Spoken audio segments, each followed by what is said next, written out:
लोगों को पता है ये जो हम लोगों में स्पेशली हम देसी इंडियन पाकिस्तानी बांग्लादेशी में एक चीज़ है कि हम लोग शाय बहुत ज़्यादा होते हैं।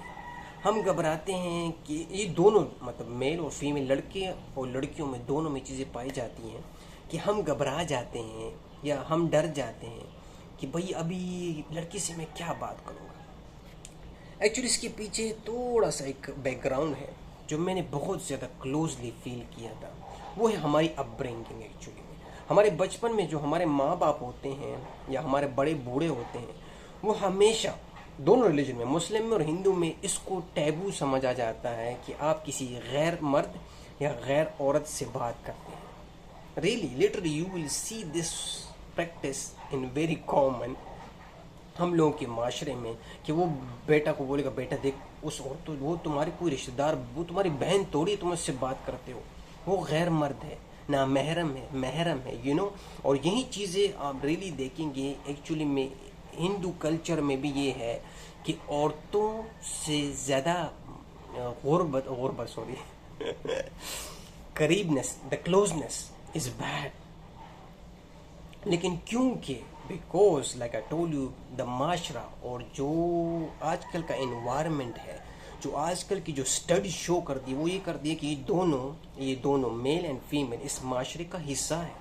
ये दोनों एक साथ चलेंगे तो ही माशरा ग्रो करेगा, तो ही माशरे में स्टेबिलिटी आएगी, तो ही फैमिली स्टेबिलिटी आएगी। लेकिन क्योंकि हमारे कल्चर्स में ये चीज़ बताई जाती है कि नहीं अननोन पर्सन से आपने इंटरेक्ट नहीं करना, तो बचपन से जब ये बात फीड की जाती है तो इंसान जब नए लोगों से इंटरेक्शन पे बात आती है या वो दूर देखता है कि वो लड़की खड़ी है या वो लड़की आपको अप्रोच कर देती है तो आप हक्के बक्के रह जाते हैं। The same thing applies to the girls कि अगर लड़की खड़ी है और किसी नाम मतलब कोई अननोन पर्सन मर्द लड़के ने अप्रोच किया, रास्ता पूछा या कुछ और पूछा, जस्ट अ क्वेश्चन, तो वो टेंशन में हो जाती है, हेडेक हो जाती है उसको, मतलब एक किस्म का गुस्सा भी आ सकता है आप कह सकते हैं, और एक किस्म की शाइनेस भी आ जाती है। तो ये दोनों कंडीशन इज सो बैड। क्योंकि असली रियल वर्ल्ड में असली मतलब मैं बोलने आप जब बाहर जाएंगे ना, जिस तरह मैं बोलूँ जब मैं अपनी लाइफ में पहली बार जब मैं पाकिस्तान से निकला और बहरीन में आया जॉब के लिए, तो एक्चुअली मेरा बड़ा भाई था, उसने मुझे अंग्रेज करवाया। तो मेरा भाई उस टाइम में मैनेजर था, तो उसकी वजह से उसकी पोस्ट हाई थी, तो उस जो उसकी अकोमोडेशन थी उसमें अलाउड था कि वो अपने फैमिली को बुला सके। क्योंकि मैं फैमिली मेम्बर था, मैं उसका सिबलिंग था, तो आई वॉज अलाउड। जब मैं उनकी अकोमोडेशन में गया उस बिल्डिंग में, तो उसमें अ lot of different culture and families रहती थी, जिनका उठना बैठना स्टाइल का बोलना it was surprising for me. मैंने कहा ये क्या हो रहा है। तो मैं जब घर रूम से निकलता भी था तो लड़कियां हो या लड़के हो, लड़कियां मोस्टली वो लोग डायरेक्ट बोलते हाय गुड मॉर्निंग इस तरह, अबे हाउ आर यू। मैंने कहा यार ये क्या बोल रहे हैं, अबे मैं तो मर जाऊंगा। हालांकि मुझे पता था कि somehow there is a culture, लेकिन एक रियल प्रैक्टिकल एग्जाम्पल देख के मैं तो हक्का बक्का हो जाता था। मुझे सब कुछ पता था लेकिन मैं कुछ बोल नहीं सकता था, मैं कुछ बोल नहीं पाता था। तो अक्सर मेरे भाई लेफ्ट में बोलता था कि यार तुझे क्या हो गया, तुझे मैंने कोर्सेज करवाए हैं, you have done communication classes in English, ये तू क्या कर रहा है। तो मैंने उसको यूँ बोला कि भाई उधर भी लड़के थे सारे, लड़कियां थोड़ी थी हमारे साथ, और उधर भी हम आपस में लड़कों में ही कम्युनिकेट करते थे। लाइक फॉर एग्जाम्पल अगर टीचर बोलता था कि भाई चलो अभी आपस में बात करो, तो हम थोड़ी लड़की के पास चले जाते थे, हम यहाँ लड़कों के पास ही आपस में लगे होते थे।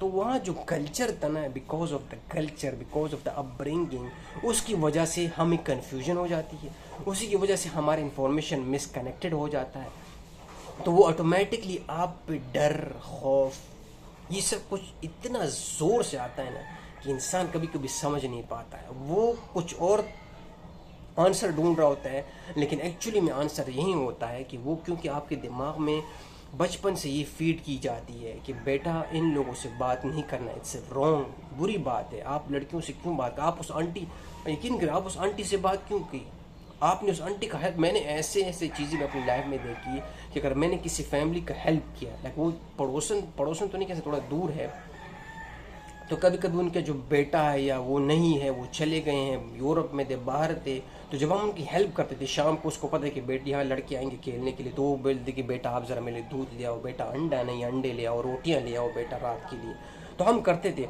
लेकिन हमारे जो माँ बाप थे वो जब देखते थे तो वो बोलते थे डिफरेंट अंदाज से। I am not saying like in a bad intention, लेकिन वो बोलते थे कि बेटा आपने क्यों किया, उस आंटी का हेल्प आपने क्यों किया, बेटा वो कुछ और कर सकती, जादू जो ढूंढा कर सकती है आपको अंदर, मतलब that is a lot of you know what I am trying to say. लेकिन मैं सर बताना चाहता हूँ कि वो लोग बचपन से यही चीज़ कर रहे थे, जिसकी वजह से हमें ये समझ आया कि भाई औरत से दूर रहना है, औरत ने ये समझा कि भाई मर्द से दूर रहना है, नहीं तो प्रॉब्लम हो जाएगी, नहीं तो कुछ हो जाएगा। कुछ होता नहीं है, लेकिन वो बोलते हैं कुछ हो जाएगा।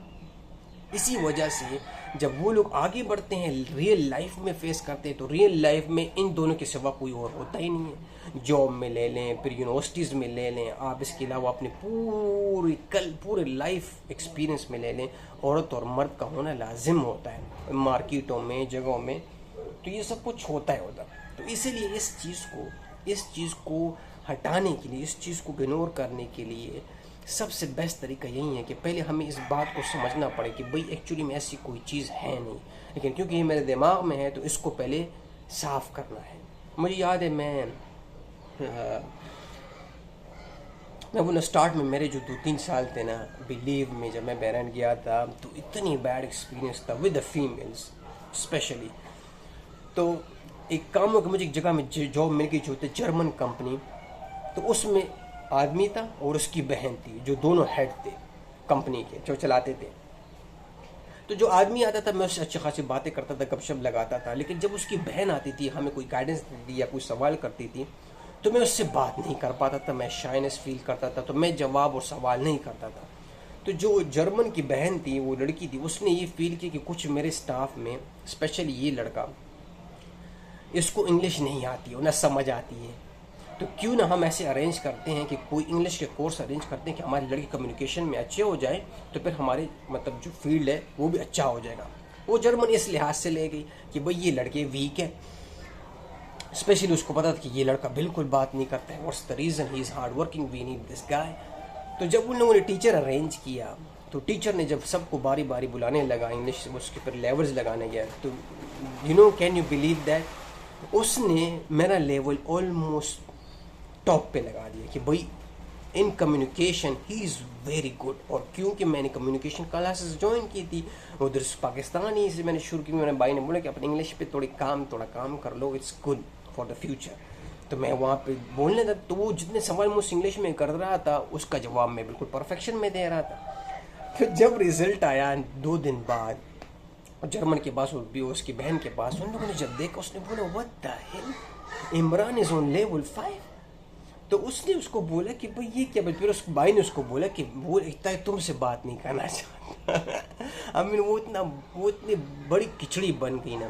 देखिए बात बहुत छोटी है, लेकिन आपको पता है इससे इतना बड़ा डिजास्टर क्रिएट हुआ कि मतलब लड़की ने, जो उसकी बहन थी, उसने पर्सनल ले लिया। उसने बोला ये लड़का मुझसे पता नहीं क्या है, मुझसे चिढ़ता है, वो उसको पता नहीं कि मेरा बैकग्राउंड क्या है, मेरा कल्चर क्या है, उसने ये जानने की ज़रूरत नहीं समझी। लेकिन उसने ये बोला कि ये लड़का मतलब गुरूर में है, प्राइड में है, जो मुझसे बात नहीं कर रहा है, इसको इंग्लिश आती भी है फिर भी मुझसे सवाल वो बात नहीं करता है। तो उसने मेरे लिए problem, not kind of problem, but उसको मतलब बहुत ज़्यादा गुस्सा आया। और मुझे पता चला कि वो इतनी मतलब उसका बिल्कुल मेरी तरफ से हाथ ही उड़ गया कि भाई I will never support this guy any more, खलास, मतलब दुश्मनी शुरू हो गई, you can say like that. तो क्या हुआ है, एंड रिजल्ट क्या हुआ कि I have to leave that job. क्योंकि मैं बोल रहा हूँ एक्चुअली में जो रियल लाइफ है ना, जो रियल प्रॉब्लम्स जो इंसान फेस करता है उस पर ध्यान देना चाहिए था, रादर देन मेरे कल्चर में ये बचपन से वही सिखाओ फिर पूरी ज़िंदगी काम आएगा। नहीं, वो काम आ ही नहीं सकता। क्योंकि मैं बोल रियल लाइफ में क्या है कि जब तक अभी मियाँ बीवी दोनों काम नहीं करेंगे तो घर का गुजारा नहीं हो सकता। लेकिन आप पीछे चले जाएँ तो वो बोलते नहीं, घर में सिर्फ एक ही कमाने वाला होना चाहिए। तो फिर ये क्या है, दैट इज़ तजाद आएगा ना, प्रॉब्लम्स आएंगी ना। तो इसलिए मैं बोले ये जो मेंटेलिटी थी ये आती है एक्चुअली में हमारे बैक से, तो इसलिए ये शाइनेस आ जाती है। ये मैंने बहुत ज़्यादा फील किया, मैंने कहा तुम लोगों से, आप लोगों के साथ शेयर करूँ, क्योंकि मेरा मानना है कि that is the reason, that is the only reason जिसकी वजह से हमको शाय फील होता है। तो हम शाय नहीं होते हैं, ठीक है मैं फिर बोल, लेकिन ये प्रैक्टिस के साथ इंसान कॉन्फिडेंस आ जाती है ना। हर एक काम शुरू करते वक्त इंसान को तकलीफ होती है, प्रॉब्लम आती है, लेकिन जब वो बात बार करता है तो वो ऑटोमेटिकली फिर उसमें कॉन्फिडेंस आ जाती है। तो that's what I feel, that's why I share with you guys. Thank you so much, see you next time.